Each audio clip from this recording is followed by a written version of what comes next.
Kulit ular, kulit buaya, kulit biawak, kulit babi, kulit anjing. Beda antara yang keras najisnya anjing babi tak bisa sama sekali. Sedangkan kulit sapi, kulit itik tak bisa. Kulit sapi, kulit kambing itu memang bisa disama. Adapun kulit binatang semacam ular, buaya itu ikhtilaf antar ulama. Ada sebagian mengatakan membolehkan kalau disama, tapi saya lebih condong untuk mengatakan tidak, untuk ihtiyat lebih hati-hati. Maka lebih banyak lagi. Berapa harga tas kulit buaya? Oh mahal, bisa 10 juta, sementara tas yang biasa 2 juta. Pakai yang 2 juta, yang 8 juta sedekahkan ke fakir miskin. Betul? Ini kok gaya-gaya aja. Cantik kulitnya. Iya, buaya nih. Siapa yang nangkap saya?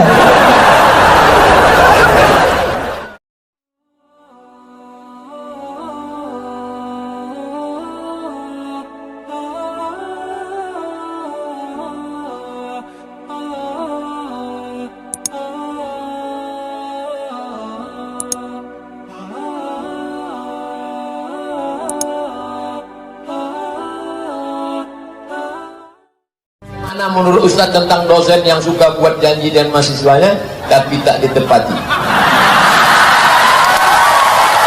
Nampaknya menyindir saya. Saya selalu juga tak tepat, tapi saya janjikan dulu sebelumnya, 2 sehari sebelumnya, Haji mahasiswa nanti kita akan ganti yang lain. Maklumlah dosen-dosen juga kadang sibuk, yang mesti seminar ke Jepang, pergi ke Belanda, pergi ke Manchester United, pergi ke Juventus, Liverpool, banyak jadwal-jadwal. Maka itu masalah komunikasinya saja. Saya insya Allah jangan biarkan dia duduk, kan kasihan. Oleh sebab itu kita kasih tahu, saya tak bisa datang besok, kita akan ganti pertemuan. Pak Ustadz, bid'ah itu seperti apa? Yang tidak ada dalilnya sama sekali bid'ah. Selama ada dalilnya tak boleh dikatakan bid'ah. Meletakkan turbah Karbala, tanah dari Karbala Irak diletakkan di tempat sujud untuk sujudnya orang Syiah, Allahu Akbar, itu bid'ah mungkarah batilah. Tak ada dalilnya sama sekali. Selama masih ada dalilnya, tak boleh menuduh orang bid'ah. Kata siapa itu? Ustadz Salafi dari Malang, namanya Ustadz Abdullah Hadrami. Jangan kau sembarang menuduh orang bid'ah, karena ketika ternyata perbuatan itu tidak bid'ah, ikhtilaf ulama mengatakan itu bid'ah, maka kau sudah mengatakan saudaramu, hei pelaku bid'ah, hei penghuni neraka jahanam, bid'ah tolalah neraka. Hati-hati, selama ada dalilnya tak boleh dikatakan kawan kita, sahabat kita, sama seiman pelaku bid'ah. Bolehkah berwudu dalam keadaan telanjang? Afdal adab kepada Allah dan malaikat dengan menutup aurat. Pakailah handuk menutup aurat. Ustaz, apa benar peringatan maulid itu bid'ah? Video saya berserak-serak di internet tentang itu. Ente kemana aja selama ini? Buat situ, somat maulid, enter. Lengkap-lengkapnya dalil-dalil. Pakai PowerPoint. Tidak bid'ah. Nanti pas mau buat maulid, buat setiap fakultas maulid. Isi maulid itu apa? 5. Pertama, pembukaan protokol. Kedua, sambutan. Ketiga, baca Quran. Keempat, cerita tentang Nabi. Kelima, doa. Makan Pak Ustaz? Tak ada makan, tak ada biaya. Sekarang kan acara dana, judul ujung-ujungnya dana. Lagu nasibnya ya dana, ya dana, ya dana, ya dana, la la la la la la la. Saya mau bertanya Ustaz, bagaimana menghadapi teman kos yang selalu mau mengajak dalam kemaksiatan? Pindah kos lain. Bagaimana tipsnya Ustaz agar teman kos dapat selalu mendekatkan diri kepada Allah? Buat komunitas. Saya pulang dari Jawa dikasih baju rompi. Baju rompi artinya rompi geng motor syariah. Ditulis depannya born to ride to Jannah. Terlahir untuk mengendara menuju surga. Di belakangnya gambar orang pakai sarung naik motor besar. Wah, nanti karena belum ada waktu nanti saya mau buat video pendeknya. Pakai helm hitam, pakai itu. Disangka orang pembalap, rupanya pemuda berbadan gelap. Want to ride to Jannah. Ikut bersama kami. Allahu Akbar. Buat gerakan-gerakan hijrah. Hobi kau apa? Aku hobinya pakai sepeda ontel syariah. Kayunya agak pelan. Salatullah, salamullah. Tapi kalau yang geng motor tadi, lagu-lagu yang motor, Aibar ya Yahud, Jaisu Muhammad Saufa Yahud. Pegadaian apa termasuk riba Pak Ustaz? Kullu qardin jarra naf'an fahuwa riba. Setiap pinjaman kalau mengambil keuntungan riba. Pak, aku tak punya duit, pinjam duit Bapak 10 juta. Oke Ustaz Somad, ini duit 10 juta, tapi Ustaz sawit Ustaz yang 2 hektar, selama Ustaz belum bayar sini, selama belum saya bayar, hasil sawit saya diambilnya, riba. Kullu qardin, setiap pinjaman jarra naf'an, mengambil keuntungan, fahuwa riba, maka dia riba. Arisan ibu-ibu yang menggadaikan arisan uang diundi, siapa yang menerima? Ibu-ibu 10 orang, sejuta, 10 namanya digoncang. Yang kena penyakit jantung jangan ikut, asal nengok goncang, oh mati. Goncang, tiba-tiba keluar nama ibu ini, itu sama artinya dengan minjam. Kalau begitu modelnya boleh, jelas orangnya. Yang tak boleh itu datang ibu-ibu ke rumah kita. Oh ya, mau ikut arisan ya, berapa dapat? 10 juta, tapi bayarnya 10 juta, ibu cuma dapat 9. Mana anggotanya? Nggak ada. Itu bukan arisan, itu BII, Bank Inang-Inang. Menurut Ustadz, dari 4 mazhab, mana yang paling banyak pengikutnya? Paling banyak pengikutnya mazhab Hanafi. Kenapa Hanafi paling banyak? Karena 1924 tumbang Turki Utsmani mazhabnya Hanafi. India, Pakistan, Bangladesh, Mesir, Irak, Turki, itu Hanafi semua. Nomor 2 Syafi'i, nomor 3 Maliki, nomor 4 Hambali. Hanafi paling banyak. Nomor 2 Syafi'i, nomor 3 Maliki, nomor 4 Hambali. Bagaimana bentuk iman itu Pak Ustaz?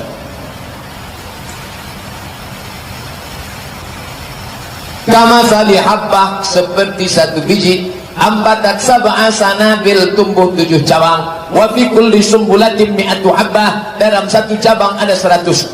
Itu gambaran, permisalan, perumpamaan. Kalau saya sedekah balasannya berapa? Banyak. Kalau saya infak balasannya berapa? Banyak. Banyaknya berapa? Maka Nabi menggambarkan seperti satu biji tumbuh 7 cabang, satu cabang 100. Begitu juga dengan iman. Diumpamakan Nabi, iman itu kata dia kasajaratin thayyibatin, pokok yang kokoh, akarnya menggunjang ke tanah, pucuknya naik ke atas. Itulah iman. Ini pokok yang kokoh, kalau datang angin puting beliung, dia tak akan tercabut, paling-paling patah di tengah, tapi akarnya tak tercabut. Maka kalian harus tanamkan imam, mengakar ke bawah, berpucuk ke atas. Sekarang ada orang imannya ke bawah tak berakar, ke atas tak berpucuk. Apa itu? Enceng gondok. Pucuknya sudah mati duluan. Kenapa? Dimakan oleh ulat. Apalagi ulat memang suka makan pucuk. Pucuk karena haid yang belum dibayar selama bertahun-tahun, memberi makan anak yatim atau berpuasa, mesti diqadha. Diqadha, qadha itu diganti, bukan qadha suci. Qadha. Ibu-ibu yang punya utang puasa 90 hari. Loh, kok 90 hari? Pas mengandung anak 30 hari, menyusukan tahun pertama 30 hari, menyusukan tahun kedua 30 hari. Mau mengganti, lahir pula adiknya. Kalau suami tadi soleh, maka diingatkannya, Adinda, kau sudah qadha, gantilah puasamu Adinda. Tapi kalau dapat laki Fir'aun, apa wanita makan-makan? Aku puasa bang. Apa puasa-puasa? Mengganti puasa anak kita. Apa puasa-puasa? Ibu harus menjawab, aku puasa ini gara-gara abang.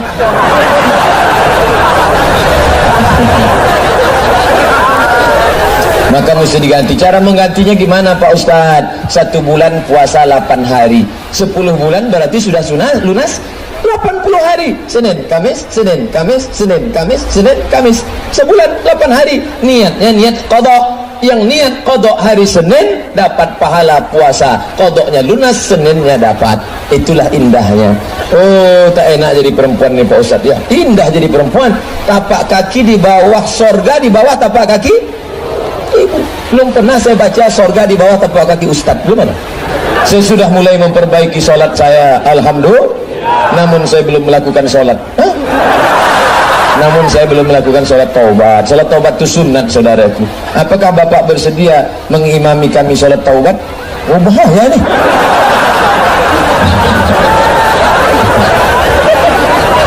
Sholat taubat sholat itu tak usah berjamaah, kau sholat sendiri saja.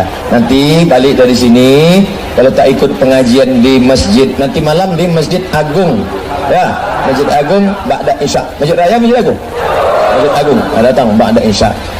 Tapi kalau bisa sholat isyaknya di sana. Kalau mau booking waktu tempat cepat, dah maghrib sudah di sana. Tapi makan dulu. Kalau tidak nanti pas ustaz ceramah,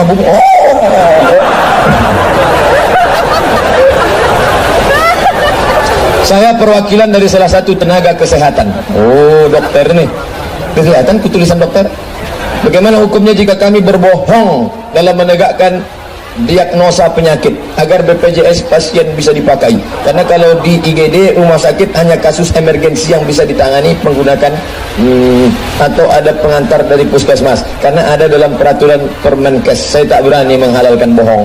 Karena dalam hadis dikatakan ketika Nabi masukkan tangannya ke dalam orang yang berniaga, ya sahibat ta'am, hai pedagang, kenapa ini basah? Kena air hujannya Rasulullah. Kenapa kau buat yang basah di dalam, yang kering di luar? Man ghasyana falaysa minna. Siapa yang menipu kami, maka bukan golongan kami. Tanya ke ustaz lain, mana tahu dia ada dalil lain. Kalau saya itulah dalilnya. Pertanyaan, bagaimana hubungan orang tua dengan anak, suami dengan istri, saudara dengan saudara, yaitu yaumil akhir nanti? Lauma la yanfa'u malun wala banun. Hari itu anak tak bisa menolong, harta tak bisa menolong. Lalu yang bisa menolong siapa? Waladun salihun, anak yang soleh. Harta yang mana? Shadaqatun jariyah. Saudara yang mana?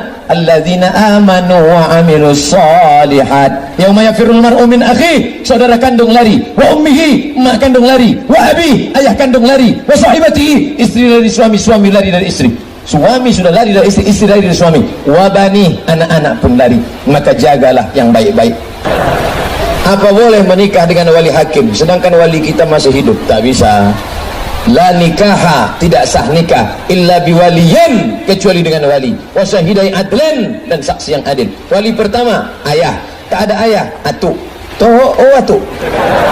Tak ada atuk, abang. Tak ada abang, adik. Tak ada adik, pakcik, abang ayah. Tak ada abang ayah, adik ayah. Tak ada juga lagi terus perwalian. Saudara dari ayah kita, adik beradik, anaknya, itu bisa sepupu, sewali kalau bahasa kampung Melayu kami. Sewali.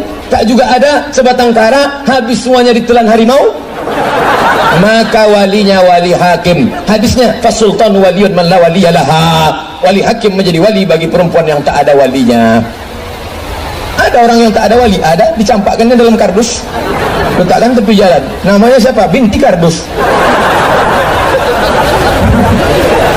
Ustaz, bagaimana hukum memakai tas dompet yang terbuat dari kulit ular? Macam tak ada aja cerita lain.